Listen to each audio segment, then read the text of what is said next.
Estão aqui representantes dos grupos parlamentares do Bloco de Esquerda e do Partido Comunista Português, que também, se quiserem aqui fazer uma saudação, são sempre bem-vindos. Quantos mais formos e quantos mais estiverem connosco, melhor. E a rede de investigadores também, exatamente. E também está aqui presente e bem visível. Estão aqui muitos mesmo.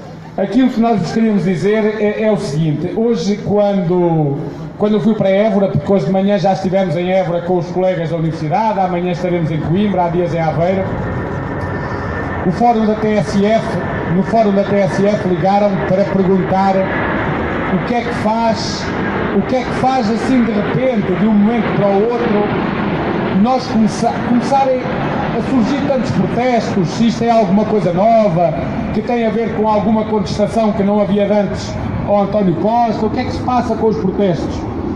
E o que é que se exige? E se o Costa deve ceder e se não deve ceder? Essa era a discussão no Fórum da TSF. E aquilo que eu lhes disse é que a questão aqui não está de cedências nem de deixar de fazer cedências. Aqui está uma questão que tem a ver com um governo honra a palavra que deu, cumpre os compromissos que assumiu e toma as medidas que criou expectativas das pessoas que seriam tomadas, pode de facto os protestos não só vão continuar, mas até tenderão a agravar-se ainda mais. O que é que se passa com o pré-pago? Então o Governo cria um programa que diz de regularização de vínculos na administração pública. E a seguir, quando ele começa a funcionar, o que se começa a perceber é que é essencialmente um programa de exclusão de trabalhadores da administração pública do que propriamente de inclusão e de regularização na administração pública e, neste caso, nas instituições. Aquilo que nós temos assistido, e os colegas que estão na SCAB e que têm participado nas reuniões, saem de lá doentes no final de cada um dos dias de trabalho. Aliás, às vezes, os colegas até nos dizem, aquilo vale mais lá deixar uma declaração de voto e dizer aplique-se a todos, porque de facto a forma como as instituições, as reitorias, estão a colocar a apreciação de cada um dos requerimentos é de uma indignidade absolutamente incompreensível. Desde dizerem que quem está há 10, há 15 ou há 20 anos não está a satisfazer uma necessidade permanente. A afirmarem que está a satisfazer uma necessidade permanente, mas o vínculo é o adequado. A dizerem que não sabem quem são aqueles senhores que acham que são investigadores, que andam ali para trás e para a frente, nem sabem muito bem a fazer o quê. Quer dizer, ouve-se de tudo o que é absolutamente inaceitável. Ou seja, se o Governo achasse, como por vezes nos diz o Sr. Ministro Manuel Leitor, que este programa não era um programa para os docentes e para as carreiras especiais e para os investigadores, então dizia que não podia entrar ninguém. Não dizia aquilo que não acontecia o que está a acontecer, em que, segundo os números do próprio Ministro nos deu há dias, apenas 2% dos investigadores e 2% dos docentes foram considerados como necessidades permanentes. Então, se 2% são necessidades permanentes, quer dizer que o programa também se aplica aos investigadores e aos docentes e não é o do emprego científico, porque este é um programa distinto, este é um programa de regularização de vínculos e não de abertura de lugares de emprego científico para determinado tipo de projetos, que ainda por cima, diga-se também, porque nem sempre dizem, ainda hoje a senhora vice-reitora da Universidade de Évora tentava dizer-nos que a estabilidade se conseguia através das vagas, através da lei do emprego científico. Não é verdade, porque aí não estamos a falar de fim da precariedade. Aí estamos a falar de contratação a termo. Aliás, é curioso que a senhora vice-reitora considerava, e a maior parte das instituições é isso que considera, que precariedade é o recibo verde, o falso recibo verde, é a situação estranha do SEI. Isso, quer dizer, o contrato a termo é uma coisa bestial. E nós tivemos que lhes dizer que o que ainda é mais revoltante é ouvir pessoas que hoje estão nos mais altos cargos que têm as instituições, nas reitorias, nas direções dos politécnicos. Gente que nunca viveu a precariedade. Gente que começou a trabalhar sabendo que o seu emprego era um emprego para a vida e que tem hoje a distinta lata de chegar ali e de dizer que as pessoas têm que meter na cabeça que não há empregos para a vida, que a precariedade é o mal menor para que possam sobreviver as instituições, e digam todo o tipo de argumento que são argumentos absolutamente inválidos se nós considerarmos que o que eles estão naqueles momentos é a decidir a vida de cada um de vocês. Nós, na participação que o Tiago, o Pedro e outros dirigentes sindicais têm tido na SCAB, quero-vos dizer que já por várias vezes que nos questionámos se vale a pena lá estarmos. Porque, como eles vos dirão, em cada votação que é feita, nós perdemos sempre 4-3. Porque os 3 representantes do Governo estão sempre com as instituições. Aliás, eles estão reféns e capturados das instituições. Se a instituição disser este caso é uma necessidade permanente, é para meter, eles dizem, é sim senhor. Mas se disserem para um caso igual, este não é e portanto não mete, eles dizem, pois não, não é não senhor. Portanto, aquilo não tem personalidade política nenhuma. E não se entende como é que um governo que cria um programa que tem por objetivo regularizar vínculos, depois tem uma postura à mesa das comissões que é de manter tudo na mesma, eventualmente até, porque se vão dizendo que a necessidade não é permanente, obviamente que depois não vão poder manter permanentemente a pessoa a trabalhar num contrato a termo. E, portanto, o que está ali, de facto, é uma coisa que não se entende. E que não há aqui uma outra explicação também, que poderia ser o haver muita gente. Não há. O Governo começou por dizer que havia 116 trabalhadores da administração pública com vínculos precários, que todos poderiam requerer a regularização do vínculo, que estava disponível para meter metade dos 116 mil, falamos em 50 mil. No primeiro momento, requerem 20 e tal mil a regularização do vínculo. De tal ordem, o Governo achou que eram poucos, que alargou o prazo para uma segunda fase, chegou aos 31 mil. Reparem, os requerentes são menos do que aqueles que eles admitiam que iriam integrar. E agora o que é que fazem? Metem toda a gente na rua. Portanto, o que dá a ideia, toda a gente, uma força de expressão, mas a esmagadora maioria, o que dá a ideia que aquilo que o Governo está a fazer é que, obrigado a transpor para o quadro nacional uma diretiva comunitária que impede as entidades empregadoras públicas de manter de forma abusiva contratos a prazo, o Governo criou este programa, onde meterá meia dúzia nos quadros para depois poder dizer à Comissão Europeia: o problema está resolvido, criámos o programa, agora a questão é que eles não satisfaziam necessidades permanentes.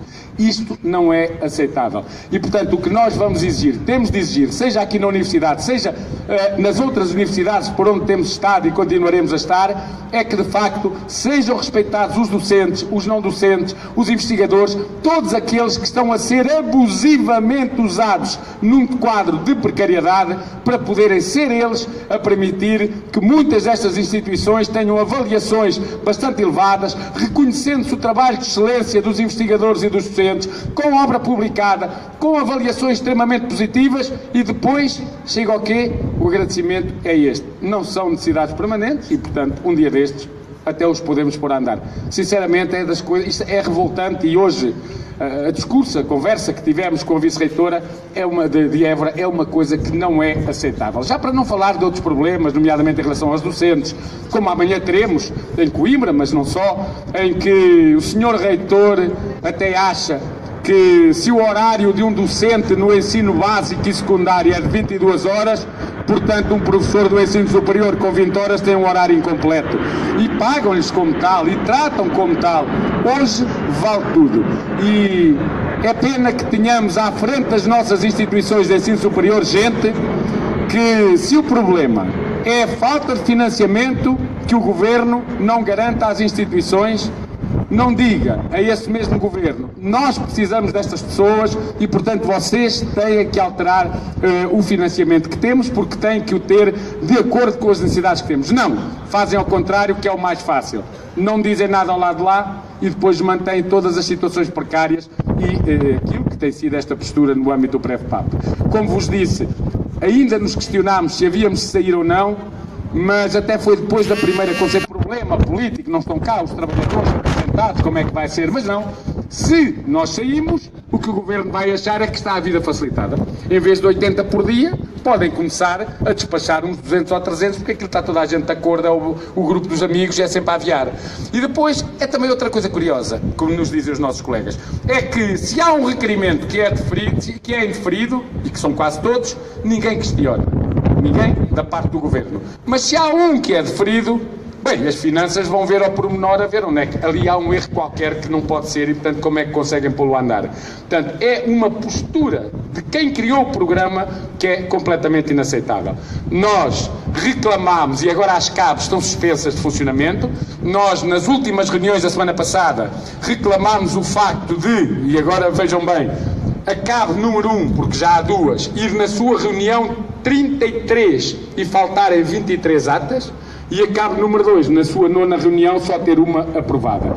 E isto não é algo que nós devamos menosprezar ou desvalorizar ou não ligar. Não, porque é preciso que as atas estejam aprovadas uma a uma e na hora certa, e a hora certa é a reunião seguinte à anterior, para que fique registado o que as instituições dizem dos investigadores, dos docentes e dos não docentes, e também os argumentos que os nossos representantes lá colocam em defesa dos colegas, porque agora a obrigação daqueles que vão ser indeferidos, e essa vai ter que ser uma informação que todos vão ter que ter, é recorrerem desse indeferimento e, portanto, também provando, confirmando que a sua situação corresponde a uma necessidade permanente. E, portanto, nós iremos, para já, continuar enquanto houver condições mínimas de denúncia, de reclamação, de declaração para a ata, porque o que estamos lá a fazer, por muito que custe aos nossos colegas, de facto é um trabalho que é fundamental para que saia cá para fora a pouca vergonha que está a ser este programa, nomeadamente no que diz respeito aos docentes e no que diz respeito aos investigadores e também aos não docentes, no caso do ensino superior. E, portanto, para já era isto que vos queria dizer. Eu vou passar ao meu colega Tiago, que o Tiago está na SCAB aqui de Lisboa, também para vos contar um pouco da sua má experiência ou da sua experiência difícil naquelas reuniões em que está a participar. Obrigado, colega.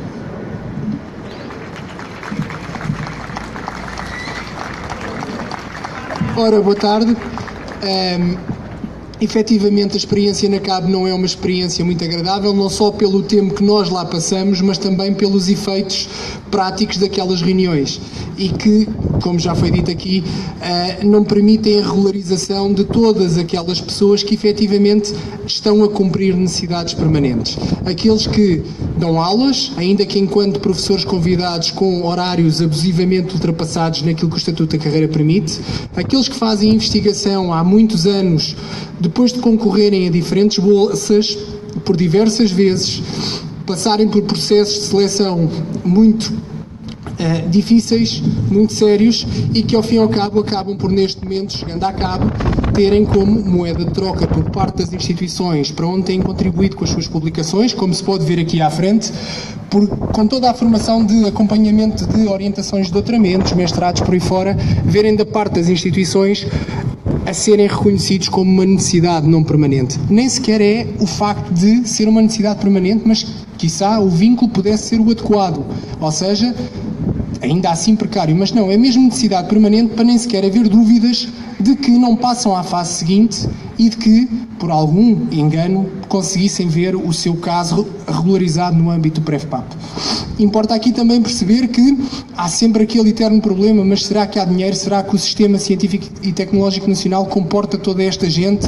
Será que o país comporta toda esta gente? A verdade é que toda esta gente tem prestado, e não é de agora, é de há muitos anos, serviço ao país, serviço às instituições, e são estas pessoas, vocês, com o vosso trabalho, todos nós, que temos feito o país subir nos rankings internacionais. Somos todos nós que estamos a contribuir para que o país saia daquele buraco onde entrou há uns anos e que, com maior qualificação, com mais ciência, com mais conhecimento, possamos ser todos melhores, todos enquanto país. E, portanto, não é justo que, estando tanta gente a trabalhar há tantos anos e a ser pago por isso, agora venham dizer que no âmbito de regularização dos precários não há dinheiro para pagar. O dinheiro existe, se calhar não está a ser posto onde devia estar a ser posto, e isso só significa que há aqui incumprimento duplo, por parte do entendimento dos senhores reitores, porque o Governo, através do Ministro Manuel Leitor, ensinou em 2016 um acordo com o Conselho de Reitores e com o Conselho de Coordenador dos Institutos Politécnicos, onde se comprometia a reforçar a verba das instituições, no caso de haver alterações legislativas com impacto nos seus orçamentos. Ora, o PrEFPAP é uma alteração legislativa, tem impacto nos orçamentos das instituições e a verba não vem. O PrEFPAP por si também é um programa que prevê verbas próprias para regularizar as situações de precariedade. E reparem, já foi dito aqui, dos mais de 116 mil casos identificados como precários no relatório que o Estado encomendou, apenas foram submetidos mais de 30 mil requerimentos, o que quer dizer que não há porque não haver dinheiro. Se o Governo assumiu, em alguma altura, que o número de 116 mil era muito exagerado e que talvez pudesse regularizar até metade, ainda assim, fica muito longe dos 30 mil processos que deram entrada. E há alguns que, efetivamente, não são para regularizar, porque não correspondem a necessidades permanentes ou, correspondendo, o vínculo é o adequado. Mas não é o caso da maior parte de vocês, de nós, daqueles que são professores convidados, daqueles que são investigadores, bolseiros ou contratados a termo incerto há vários anos. E, portanto, nós na CAP procuramos regularizar estas situações. Agora, quando acontecem casos em que representantes da instituição dizem na própria reunião, não, esta posição, estas funções que estão a ser aqui descritas são desempenhadas por uma pessoa, é certo, mas não correspondem a funções permanentes da instituição, porque a instituição não tem verba para contratar. Se tivesse, seriam funções permanentes. Isto é dito por um responsável de uma instituição. Quando nós avaliamos situações de pessoas que têm, como vocês sabem, porque muitos de vocês também têm, vários anos de docência, sem os quais os cursos não funcionavam, e as pessoas nos dizem, não, amanhã se calhar não há alunos para pôr isto a funcionar. Portanto, nós nunca sabemos se a pessoa pode ter um contrato ou não. Mas ainda assim a pessoa está a ser contratada há muitos anos e com horários acima daquilo que o Estatuto da Carreira prevê. Portanto, são tudo situações que arranjam-se formas de bloquear a avaliação do vínculo da pessoa. Muitas vezes a informação não está presente na CAP para se poder tomar deliberações e querem forçar-nos a uma corrida contra o tempo. Corrida contra o tempo porque a ideia original, prevista na lei do PREVPAP, era de que até 31 de janeiro todos os casos tivessem sido analisados. Agora já se permite um bocadinho mais. A questão é mais quanto, porque só na CAP de Ciência e Tecnologia havia 6 mil requerimentos para análise. E, portanto, são muitos requerimentos que precisam de ser olhados com atenção. Todos eles tratam de uma pessoa que há muitos anos está no sistema e que merece ser tratada com todo o cuidado, com todo o respeito, e o que está a acontecer nas CAPs acaba por ser uma falta de respeito. Não há informação para se analisar os processos condignamente, com a profundidade necessária. Basta que o processo chegue lá e que a instituição diga não é necessidade permanente, e temos 3 representantes dos membros do Governo nesta altura a votarem alinhados com a instituição, e os representantes sindicais perdem sistematicamente 4-3. Nós vamos continuar, porque ainda assim, vamos continuar a participar nas CAPs, porque ainda assim conseguimos ir buscando sempre mais informação, conseguimos já reverter algumas destas decisões, não muitas, é certo. É um trabalho árduo, mas dá para reverter algumas e é sempre melhor do que nenhuma, mas acima de tudo para garantir que na fase seguinte, em que aqueles que não virem o seu requerimento para obter o reconhecimento de uma necessidade a regularizar, possam, em sede de audiência prévia, apresentar elementos adicionais para reverter essa situação, ou mesmo mais tarde recorrer ao Tribunal para regularizar a situação. Como? É simples. Se calhar, na maior parte dos casos, basta atentar às atas das reuniões e perceber, para situações iguais, tratamento diferente. E, portanto, é dessa forma que, mais tarde também, tentamos que vocês possam ter elementos de modo a, em tribunal, regularizar aquilo que agora, aparentemente, está a ser vedado no âmbito da Comissão, no âmbito do PREVPAP. É o que eu tenho para dizer. Boa tarde. Vou passar então à Sandra agora para falar. Boa tarde a todos. Em primeiro lugar, quero agradecer em nome da ABIC a presença de todos os bolseiros e não bolseiros que hoje estão aqui a juntar nesta iniciativa em torno do PREVPAP.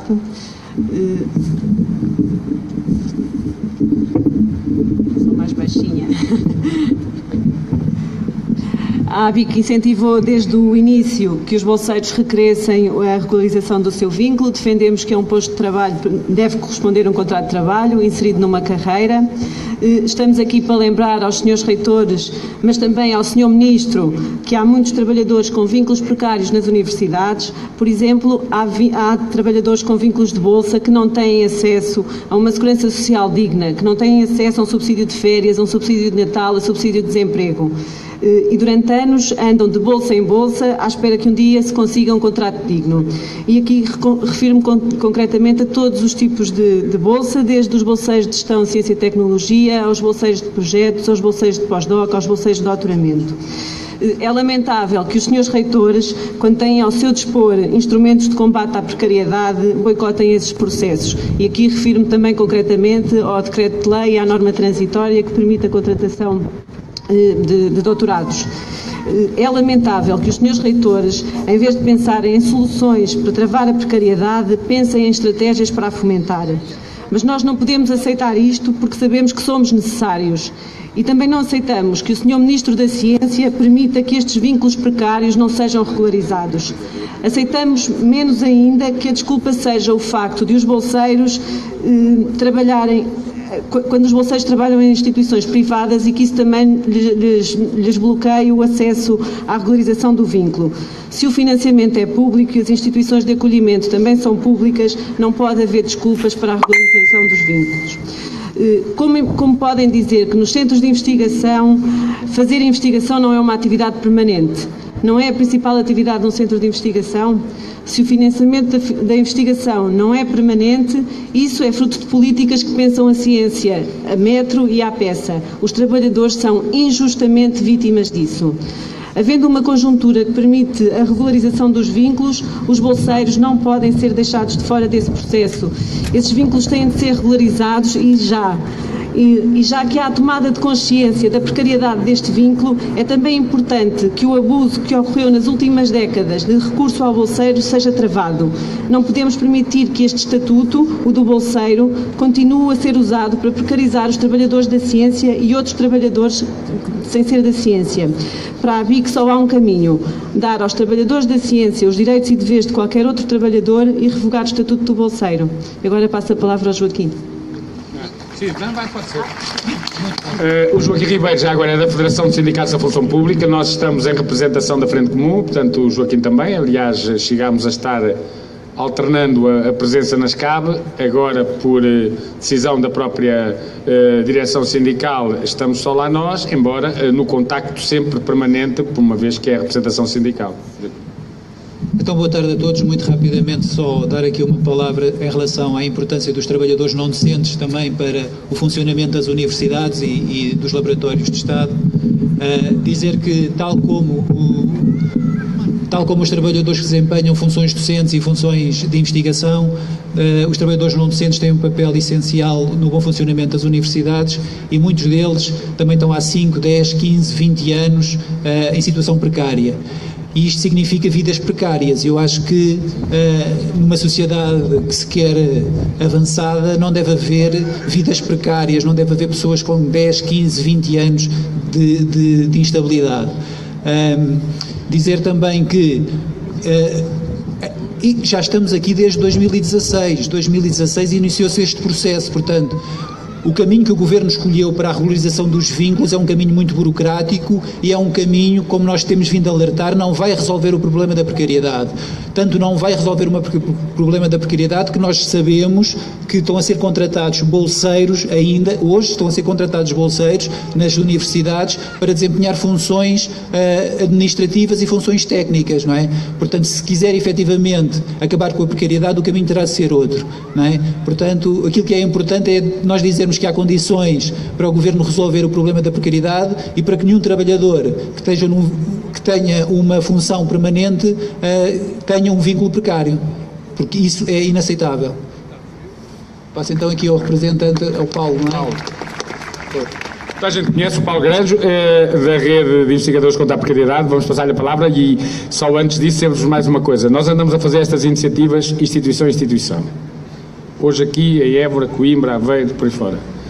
O Sr. Primeiro-Ministro pode ter a certeza de uma coisa: nós temos consciência de que as reitorias chegam lá e têm a posição que têm. Mas este é um problema que vai muito para além da questão de cada reitoria ou de cada instituição. Este é um problema político deste Governo querer ou não querer resolver este problema. Inicialmente, nós até conseguimos chegar a encaminhámos a algum entendimento com o Ministério da Ciência para haver alguns critérios que fossem universalmente aplicados. Situação assim, assim, assim é considerada.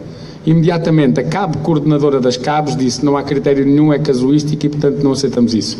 Portanto, o Governo tem aqui responsabilidades enormes e portanto depois desta ronda instituição a instituição fica aqui um compromisso de que até ao final deste mês nós iremos promover à porta do Sr. Primeiro-Ministro, se não houver uma inversão nesta situação nas cabos do Superior, uma concentração com os investigadores, os docentes e os não docentes de todo o país, para dizer ao Sr. Primeiro-Ministro que o Governo não pode escudar-se naquilo que é a decisão de cada reitoria, como se não tivesse nada a ver com o problema.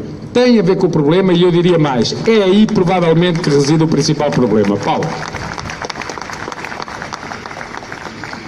Ora, boa tarde, colegas. Obrigado, São Pedro. Mantém assim, ok. O essencial do que eu vos vou dizer são coisas que vocês já sabem. Mas a verdade é que, como também sabem, os historiadores, os físicos, os químicos, os geógrafos, os sociólogos, em si, os cientistas de todas as cores, feitios e medidas e perdoes, pessoas que ficaram esquecidas, por vezes, para olharmos